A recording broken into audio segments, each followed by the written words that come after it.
Hello, and welcome to a quick random reading from the book Can You Keep a Secret by Sophie Kinsella. I really enjoyed the film, which is on Netflix. It's a really cute rom-com. And lo and behold, I actually had the book that I bought a very long time ago. And I was like, when I was the opening credits of the film, I was like, I'm sure I have that book. Let me go check. And lo and behold, I did. So I'm reading the book now. I don't think I ever read it. So it's a really cute rom-com film. So I'm just going to read a couple of scenes from the first chapter, just the funny scenes and the meet cute, which is my favorite part of any romantic film. So I'm just going to jump around, and any parts that I'm not going to read verbatim, I'm just going to summarize it for you. It's just the first chapter. I might do some more in the future if I feel compelled to. Can You Keep a Secret by Sophie Kinsella. Chapter 1. Of course I have secrets. Of course I do. Everyone has a few secrets. It's completely normal. I'm sure I don't have any more than anybody else. I'm not talking about big earth-shattering secrets, not the president is planning to bomb Japan and only Will Smith can save the world type secrets. Just normal, everyday little secrets. Like, for example, here are a few random secrets of mine off the top of my head. My Kate Spade bag is fake. I love sweet sherry, the least cool drink in the universe. I have no idea what NATO stands for, or even what it is. I've always thought Connor looks a bit like Ken, as in Barbie and Ken. I've already drunk the wine that Dad told me to lay down for 20 years. Sammy the goldfish at home isn't the same goldfish that Mum and Dad gave me to look after when they went to Egypt. When my colleague Artemis really annoys me, I feed her plant orange juice, which is pretty much every day. I've always had this deep down conviction that I'm not like everybody else, and there is an amazingly exciting new life waiting for me just around the corner. I have no idea what this guy in the grey suit is talking about. Plus, I've already forgotten his name, and I've only met him 10 minutes ago. We believe in logistical, formative alliances, he's saying in a nasal, droning voice, both above and below the line. Absolutely, I reply brightly, as though to say, doesn't everybody? Logistical, what does that mean again? Oh God, what if they ask me? Don't be stupid, Emma, they won't suddenly demand. What does logistical mean? I'm a fellow marketing professional, aren't I? Obviously I know these things. And anyway, if they mention it again, I'll change the subject, or I'll say I'm post-logistical or something. The important thing is to keep confident and businesslike. I can do this. This is my big chance, and I'm not going to screw it up. Okay, I hope you enjoyed that little introduction. They actually made a movie of this, and it's a really good film. I highly recommend it. So I'm just going to skip ahead now and just get to the next part. The next scene is when she she shakes the can of Panther. I think in the book it's called some sports drink, and she shakes it while she's talking, and then it sprays all over the place, and it actually goes over the guy that she's having the meeting with, and it's really embarrassing. And then after that, she goes to the airport, and she's on the phone with her roommate and telling her roommate that she had a really crappy meeting and hope she doesn't get fired. And I think next to her is an air hostess who hears her, and then she goes to the airplane, and the air hostess actually gives her a free seat in first class, and she says, she can do it. It's like it's discretionary or something like that. So we're like skipping ahead, and then she's sitting next to the guy. Okay, so I'll read that bit. Chapter 2. Okay, the truth is, I don't like this. I know it's business class. I know it's all lovely luxury, but my stomach is still a tight knot of fear. While we were taking off, I counted very slowly with my eyes closed, and that kind of worked. But I ran out of steam at about 350. So now I'm just sitting, sipping champagne, reading an article on 30 things to do before you're 30 in Cosmo. I'm trying very hard to look like a relaxed business class top marketing executive. But oh God, every tiny sound makes me start. Every judder makes me catch my breath. With an outward veneer of calm, I reach for the laminated safety instructions and run my eyes over them. Safety exits, brace position. If life jackets are required, please assist the elderly and children first. Oh God, why am I even looking at this? How will it help me to gaze at pictures of little stick people jumping into the ocean while their plane explodes behind them? I stuff the safety instructions quickly back in their pocket and take a gulp of champagne. Excuse me, madam. An air hostess with red curls has appeared by my side. Are you travelling on business? Yes, I say, smoothing down my hair with a prickle of pride. Yes, I am. She hands me a leaflet entitled Executive Facilities, on which there's a photo of business people talking in front of a clipboard with a wavy graph on it. This is some information about our new business class at Gatwick. We provide full conference call facilities and meeting rooms. Should you require them, would you be interested? Okay, I am a top businesswoman. I am a top high-flying business executive. Quite possibly, I say, looking at the leaflet. Yes, I may well use one of these rooms to brief my team. I have a large team and obviously they need a lot of briefing on business matters. I clear my throat. Mostly logistical. Would you like me to book you a room now? Says the hostess helpfully. No thanks, I say after a pause. My team is currently at home. I gave them all the day off. Right, the hostess looks a little puzzled. But another time maybe, I say quickly. And while you're here, I was just wondering, is that sound normal? What sound? The air hostess cocks her head.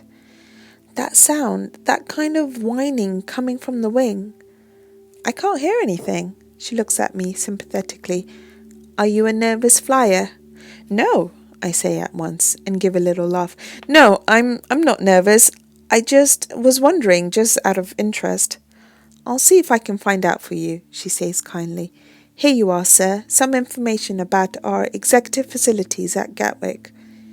The American man takes his leaflet wordlessly and puts it down without even looking at it, and the hostess moves on, staggering a little as the plane gives a bump.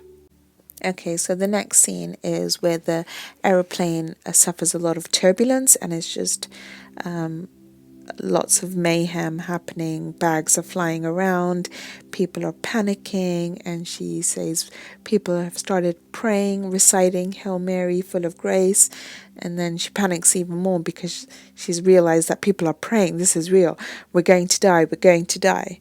And then that's when the scene enters with the American man. So, we're going to die. We're going to die. I'm sorry. The American man in the next seat looks at me, his face tense and white. Did I just say that out loud? We're going to die. I stare into his face.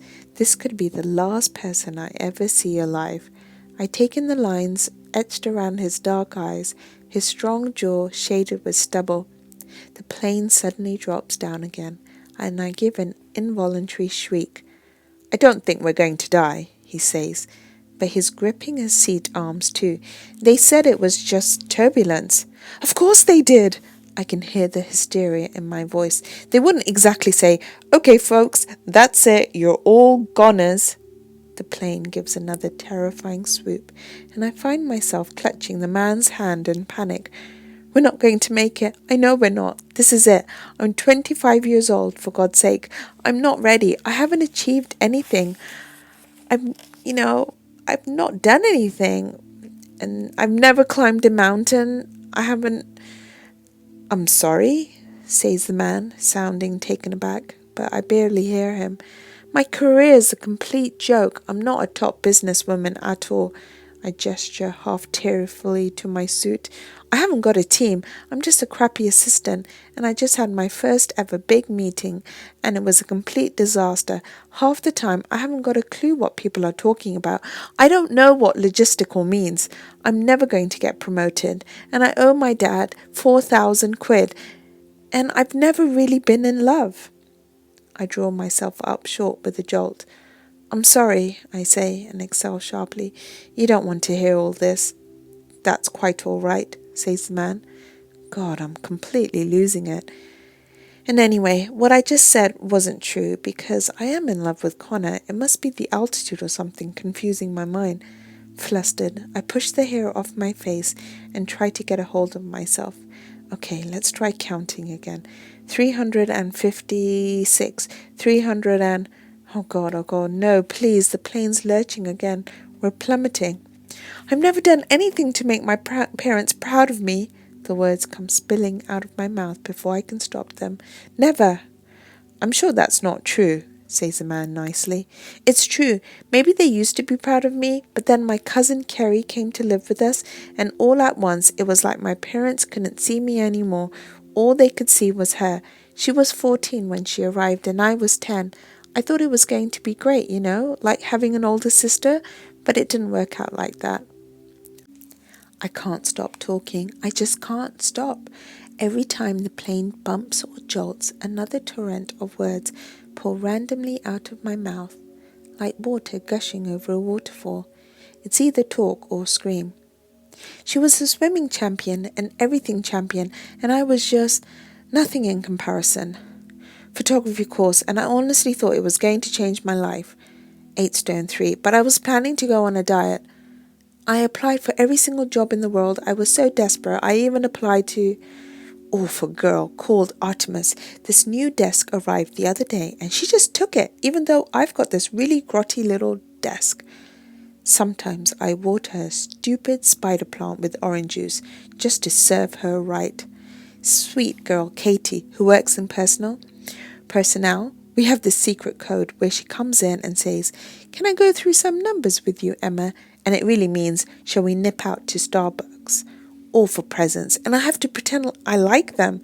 Coffee at work is the most disgusting stuff you've ever drunk. Absolute poison.